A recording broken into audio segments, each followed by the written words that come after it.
Would you go so far as to call President Trump a fascist? Yes, That would be he yet is. more. Yes. Really? Yes. Think about that. Run for a third term. How's he going to do that? Well, no, I'll put the question to you. It is an active discussion. He's got. I mean, what's kind of funny? So I'm here in the neighborhood of the United States Capitol, the home of the United States Congress and the House of Representatives. The last presidential election could only ever deliver one leader, one winner, and it did. Donald Trump, who, from many people's point of view, is as much like a monarch as a president, and the party that he leads, well, more like a ruler than a leader. So now, look, there's only one president. There's only one party in charge here in Washington. But politics is so deeply divided. And just to get a sense of that and to show you what I mean by that, I'm going to talk to a pair of United States congressmen. One from the deep red state of Alabama. But I'm going to start by having a chat with a congressman from the blue state of California. His name's Eric Swalwell. Let's go and meet him. We are in a Trump slump that looks like it's actually headed to a Trump train wreck. So the economy today is a disaster, and the president has done nothing to lower costs, and it looks like it's only going to get worse. Okay, and I do want to come to some of those points. Yeah. I guess my first point was on a more human level. Yeah. I mean, after that election, an awful lot of people were surprised, and your party, the Democrat Party, seemed to be shell-shocked. Yeah. Did you share that feeling? Have you recovered from that feeling of being stunned by what happened? I would love the luxury, to think about and meditate on what happened, but there's a democracy that is on fire right now, and the only way a dictator can complete a dictatorship, an ambitious dictator can complete a dictatorship, is if there's no check from Congress, there's no accountability from the press, there's no independence in the courts, and the town squares are empty. Right now, one of those four pillars has fallen. There's no check in Congress today. I am heartened, though, and I am working on preserving the other three, making sure that the press is free and independent, that the courts can hold the president, to account, and that I am going to the town squares and doing town halls across America to make sure people, have the right to freely express themselves. If those three pillars hold, we can get a Congress that will check the president in the midterms next November. Okay, I hear what you say. You use the D word, dictatorship. Yeah. Yes. That is a very strong word. Yeah. And I'm sure you and I both know what dictatorships look like. Yes. I look at President Trump in his second term. He's not comparable with Vladimir Putin. Now, he's a dictator. Or President Xi of China. Or for that matter, even figures like Erdogan or Turkey, and I could go on and on and on. I would argue he is. You put them in the same bracket as his those ambitions are brutal comparable. dictators. His ambitions are comparable, but the factors that would check a dictatorship, he has not been able to yet defeat. He would defeat the courts if he could. He would, suppress the town square if he could. In fact, in his last term, he had asked his Department of Defense, why can't we just shoot protesters? He has called the press the enemy of the state, and he wants, to explore polling broadcast licenses, and he is revoking access to the Oval Office for the media. And so he is an ambitious, dictator, but he is not, as I said, he has not completed that yet. Okay. And it's really a matter of can we stop him? These are strong words. So you're perfectly content to use the D word as I described it. What about the F word?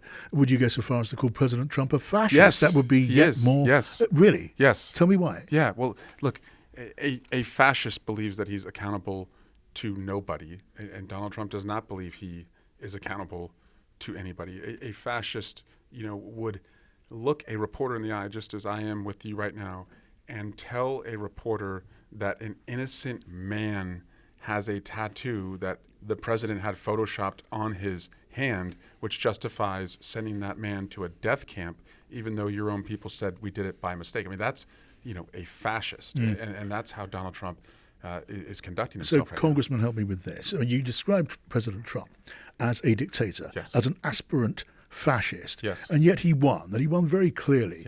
And he won. He didn't win very clearly. Let me put the point. He won. Let me put the point. He won on a platform, which it seemed to me he made crystal clear long before he got elected and on every day of the election campaign, and yet he still won. I mean, does that not shake your conviction that you're dealing with something of a political beast? People supported him in a majority. He has, the majority of Americans did not support him. In the popular vote, he did have a narrow majority, didn't yes, he? in those who voted, but the majority Sure. of Americans did You, not. you can't assume vote those for who him. did not vote would have voted Yes. one way or another, can you? Yes. But we won't relitigate Yes. the election. But you But say my point is, he has a majority to govern, not a majority to rule. And we are not a majority rule country, meaning that you can't just mow over the press, the courts, the town square, unless they are willing to. And so far, they're not willing to. He had, I believe, a mandate to lower costs and also help us fix the border. I think on the latter, especially, he has missed the opportunity to work with Democrats like me who have said we need security at the border. The border is a crisis. I'm willing to devote as many resources as necessary to secure the border and then also fix a broken Yes. legal immigration Yes. system. But instead, he's ruling by executive order and he's deporting Americans. For example, a 4-year-old who is suffering from cancer and getting his treatments in America, who's an American citizen, was deported and separated from his American citizen father. That also, to me, is fascist-like behavior and not working to reverse that if you were told that happened. Any non-fascist, any compassionate human would say, oh my God, that's a mistake. Let's get that kid back to America, get him on his cancer treatment as soon as possible. That's not what Donald Trump is doing. He's doubling down. Okay, I mean, you make your case with a great deal of passion, and yet you do acknowledge that he won Yes. a legitimately He in a did. free and fair He did. election. Maybe complaints here and there about this or that, perhaps irregularity, but a fair election, and he won. Tell me if you think I'm wrong. He won largely because people felt they'd been let down by your party and your president and your candidate wasn't up to the mark. They wanted a cheaper cost of living. Yes. They felt they'd been hit badly by that. They felt the border was out of control. And they have the opposite now. They have goods cost on, more. on those things, do you recognize you have lessons to learn? Yes. You did not understand, put it very crudely, Congressman, you did not understand America. Is that unfair? Yeah.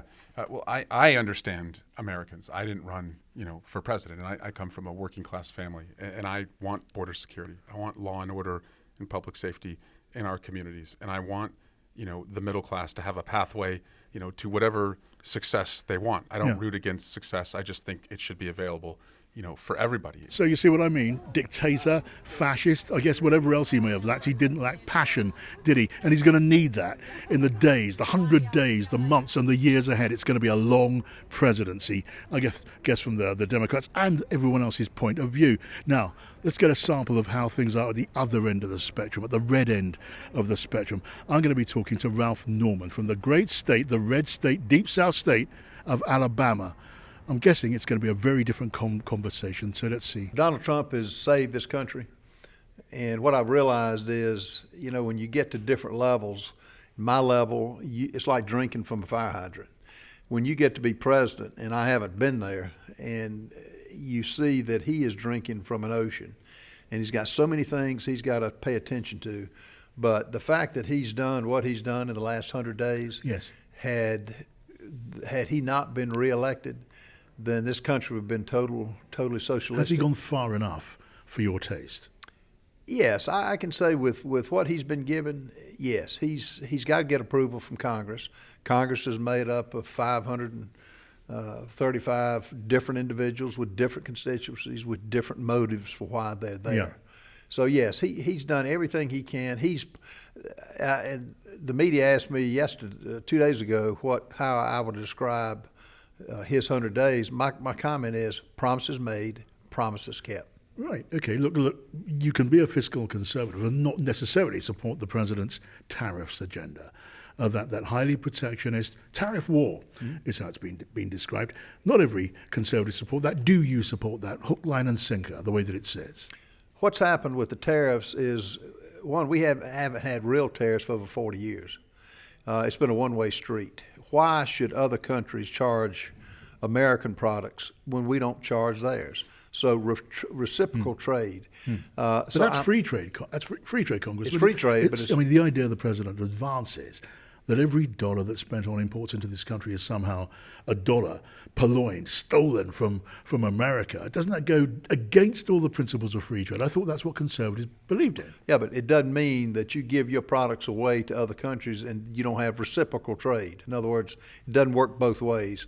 And what he's done is made a level playing field. That's why the 70 countries that are trying to cut deals with him now. And he also knows that the major enemy that we're facing, that we're dependent on, China. And that's why he put the 100%, well, he started off 25%, then he jumped it to 90%, I think, and then 125%. But he understands leverage. We depend on China way too much. It brings back manufacturing. And that's what he's doing with the tariffs. Okay, one or two points on that. One of them is if we filled this room with economists, I'm imagining most of them would say that this policy is going to lead to a recession in America. Not everyone, but you'd hear that pretty widely. And the president seems to acknowledge that. What is good about a recession? How would that help the people you represent in the state of Alabama, many of whom I think will be struggling to make ends meet at the end of the week? Well, it's been 100 days. The tariffs have been in effect for what, 3 weeks? Sure. 4 weeks? I don't buy the argument that we're going into a recession. I don't think the president. They will put prices up because that's what tariffs prices are up, but higher. They're higher in certain areas.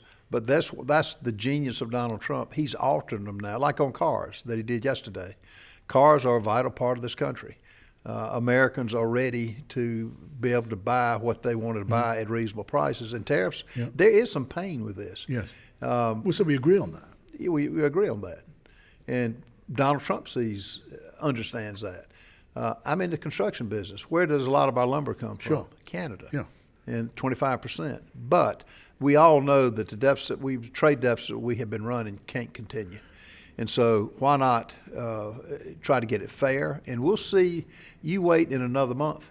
I think the media will, the media's always going to say that we're going to a recession.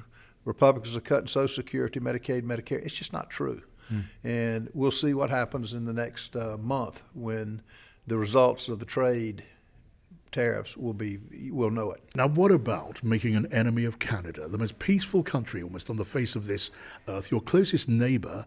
And it's not overstating it to say there's hatred between Canadians and Americans now. That must distress you, surely. Define enemy. How has he done that? One definition of that is that the Canadians in opinion polls say they see America. I get as an that, enemy. but what's he done against Canada? He said he's going to annex them. Yeah. He said he's going to annex Greenland. Yes. And he's renamed the Panama Canal, the American. Yeah. He's renamed it. Well, you're laughing. Do you think this is all a bit of a joke? He's using leverage. I love it. Really? I love that. Now, do you think he's going to take over Canada? I do not. No. It's just like what he says now. He may run for the third term. He does that to get people talking. And back home we call that a wind-up. You think it's all a wind-up? Yeah, I mean, think about it. How would you take over Canada? Name me I how don't think you do could, that. but I'm not. I don't think you can. No. And name Greenland, unless he wants to go on an ice fishing expedition. Yes. How would you take over Greenland? Look, it's not my plan, Congressman. But now, think about what he says, and then when has he invaded Canada? He hasn't. When has he invaded or trying to take over Greenland? He hasn't. But he has made the statement, and I love what he's doing. Okay, I hear that too. Just last question. You call yourself the most, forgive me, I'm sure you are, among the most conservative members of this House and most devoted followers of the president. Do you support the idea? Do you think it's more than a wind-up when he talks about punching a hole in the American Constitution and running for a third term? All right, think about that. Run for a third term. How's he going to do that? Well, no, I'll put the question to you. It is an active discussion. He's got, what's kind of funny, he's been in office 100 days. He's really elected for, if we lose the House of Representatives, his term will be thwarted because the Democrats hate him. But to do that, you got to change the Constitution. Now, think in 40 months, can he change the Constitution? No. Yeah. But I think he's got such unequal reporting. They hate him anyway. Yeah. If you could have been to the State of the Union, they boo him, have signs. He could cure cancer, and they would hate him. But he loves that. The American people have faith in him. And you have faith in him? I've got faith in him. And let's say you don't like Donald Trump. If you compare the two, do you really think Kamala Harris, she wasn't like her boss, mentally incompetent, but she really is mentally incompetent with some of her ideas. Yeah. Socialism does not work. And look at her track record. So there was no comparison, and Trump's the best medicine this country's ever had.